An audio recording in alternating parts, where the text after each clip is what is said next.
ITM university Gwalior के chancellor Ramashankar Singh ने लिखा है कि जब सोमनाथ मंदिर पर तोड़ने के लिए हमला हुआ कि उसे तोड़ दिया जाएगा, तो शुरू में सारे पुजारियों ने मंत्रोच्चार शुरू कर दिया, मंत्र पढ़ने शुरू कर दिए।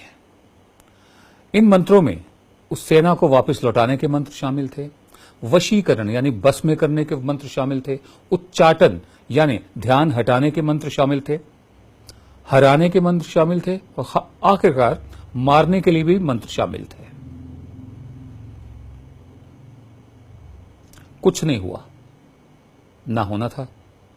वो फौज एकदम नजदीक आ गई, आनी ही थी, कोई मुकाबले में था ही नहीं।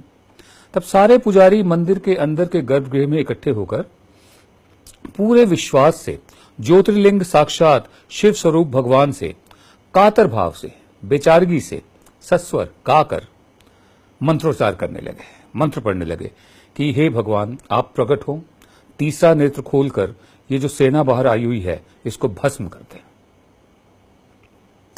कुछ ही समय वो सेना मंदिर में प्रवेश कर गई। बाकी इतिहास है, आप सब जानते हैं, ठीक है ना। और आजादी के बाद केंद्र सरकार ने सोमनाथ मंदिर का जीर्णोद्धार किया और आज वो इस रूप में विराजमान है। मैं आपको एक कहानी क्यों सुना रहा हूं? सेना मंदिर को तोड़कर चली गई, मंत्रों में जो ट्रेंड थे, दीक्षित थे, सारे पुजारी ब्राह्मण मारे गए।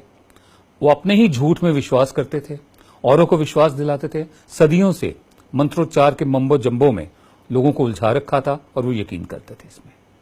मैं आपको इसलिए सुना रहा हूं कि आरएसएस के एक प्रचारक हैं इंद्रेश कुमार, उन्होंने मेल टुडे के एक इंटरव्यू में कहा है कि भारतवासियों को चीन का मुकाबला करने के लिए मंत्रोच्चार करना चाहिए। और मंत्र का जो अर्थ है वो ये है कि कैलाश, हिमालय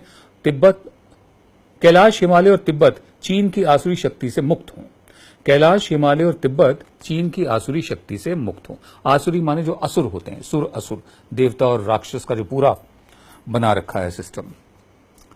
तो ये मंत्रोच्चार के जरिए चीन को हराने की बात कर रहे हैं इंद्रेश कुमार। क्यों ना, हमें तो हैरानी नहीं होती। जहां इनकी स्कीम ऑफ थिंग्स में, इनकी समझ में पुष्पक विमान उड़ते हों, जहां गणेश जी प्लास्टिक सर्जरी से बनाए गए हों, जहां स्टेम सेल टेक्नोलॉजी ऋषि मुनियों ने बहुत पहले ही इजाद कर ली हो, जहां देसी घी के जरिए बच्चों को प्रिजर्व किया गया हो ताकि बाद में उन्हें खड़ा किया जा सके, तो वहां यह भी संभव है कि आप मंत्र पढ़िए और चीन की सेना एकदम डर के भाग जाएगी। अब हम क्या कहें बताइए? ये जो टेम्परामेंट है ये साइंटिफिक नहीं है और ये उन लोगों को समझ में नहीं आएगा जिनको कभी तालीम हासिल नहीं हुई। आपको बताना जरूरी था कि एक इंटरव्यू छपा है जिसमें इंद्रेश कुमार जो है प्रचारक, मेल टुडे में छपा है। वो कह रहे हैं कि मंत्रोच्चार से चीन की सेना को भगाया जाए, इससे भारतीयों में भी स्फूर्ति, ऊर्जा, विश्वास और तेज बढ़ेगा।